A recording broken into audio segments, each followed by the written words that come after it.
Hello friend. अभी मैं रामायण देख रहा था तो मैंने एक चीज वहाँ पे ऑब्जर्व किया, नोटिस किया। आई डिसाइडेड है, हौसला रखिए, आगे बढ़ते रहिए, एंड हमेशा अच्छा होगा। Thank you. Hello friend.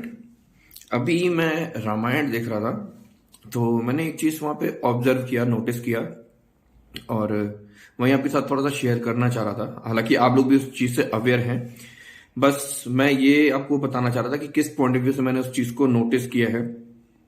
तो सीन चल रहा है कि बाली और सुग्रीव की लड़ाई होने वाली है राज्य को लेके। स्टोरी आपको ऑलरेडी पता है तो मैं वहां पर नहीं जा रहा, लेकिन मैं देख रहा हूं कि कोई भी चीज होती है तो उसका प्लेटफॉर्म कितना पहले सेट हो जाता है। और जब हमारे पास प्रॉब्लम आती है तो अक्सर हम लोग ये बोलते हैं कि भगवान ये मेरे साथ क्या हो रहा है, क्यों हो रहा है, मेरे साथ ही क्यों होता है। लेकिन उसी नेगेटिविटी के साथ आपके साथ कुछ चीजें पैरेलली चल रही होती हैं जो आप एक्सेप्ट तो करते हो लेकिन आप उसको रियलाइज नहीं कर पाते हो। जैसे कि बाली और सुग्रीव के बीच में शत्रुता हो जाती है। बाली डिसाइड कर लेता है कि इसको तो मैं पृथ्वी में रहने नहीं दूंगा, जहां मिलेगा वहां मारूंगा क्योंकि अगर ये मर गया तो दोबारा मेरे राज्य पे आक्रमण होने की संभावनाएं खत्म हो जाएंगी। उसी पॉइंट ऑफ टाइम पे जब सुग्रीव यहां से भागते हैं तो वो कहां जाते हैं? वो एक ऐसे पर्वत पे जाते हैं जहां पर बाली को श्राप मिला हुआ है कि ये पूरी पृथ्वी में भ्रमण कर सकते हैं, जा सकते हैं, लेकिन ये इस पर्टिकुलर पर्वत पे नहीं जा सकते। वहां जाएंगे तो बाली की मृत्यु हो जाएगी। मीन्स कि ये सारी चीजें होने से पहले भगवान को पता था कि ऐसी सिचुएशन आएगी, तो ऐसे में एक ऐसा प्लेटफॉर्म सुग्रीव के लिए सेट कर दो जहां पर सुग्रीव जाएं और अपनी जो स्ट्रेटजीज है वो बना सकें। ठीक है, अपने आप को और स्टेब्लिश कर पाए, थोड़ा टाइम ले पाए। राम जी उनके पास आएंगे और वापस सुग्रीव को उनका सिंहासन मिलेगा। तो everything is already set by God.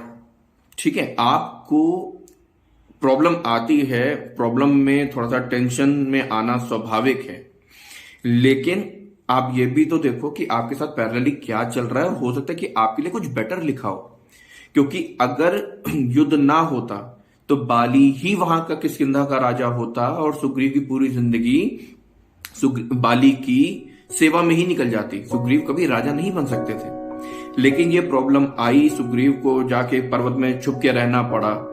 लेकिन उसके बाद जो रिजल्ट आया वो ये था कि सुग्रीव को पूरा एक राज्य मिल गया, अपनी पत्नी मिल गई, राम जी की शरण मिल गई। ठीक है, और दूसरी तरफ बाली बहुत ताकतवर था।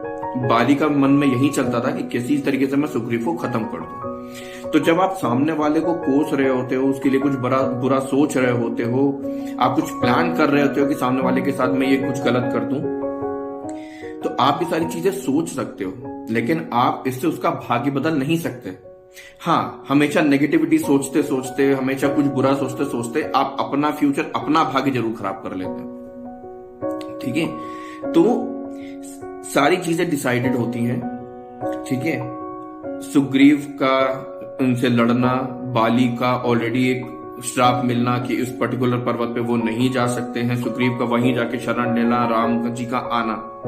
तो वैसे ही हमारी लाइफ में भी सारी चीजें ऑल सेटल्ड हैं, सारी चीजें ऊपर लिखी हुई हैं। प्रॉब्लम्स आएंगी, आपको वो फेस करना है।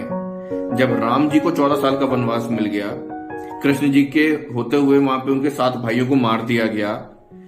ठीक है, तो जब भगवान पृथ्वी में आके प्रॉब्लम फेस कर रहे हैं तो हम और आप तो इंसान हैं। तो कोई भी चैलेंजेस आ रहे हैं आप उसको एक्सेप्ट करिए। आपकी लाइफ में जो जो चेंजेस आ रहे हैं, जो नेगेटिविटी है उसको आप एक्सेप्ट करिए। साथ साथ आपके साथ जो पॉजिटिविटी हो रही है उसको भी आप कंसीडर करिए, तो आप मोटिवेटेड रहेंगे, जिससे आपको ये प्रॉब्लम से निकलने की ताकत मिलती रहेगी। बाकी चीजें सारी डिसाइडेड है। हौसला रखिए, आगे बढ़ते रहिए, एंड हमेशा अच्छा होगा। Thank you so much.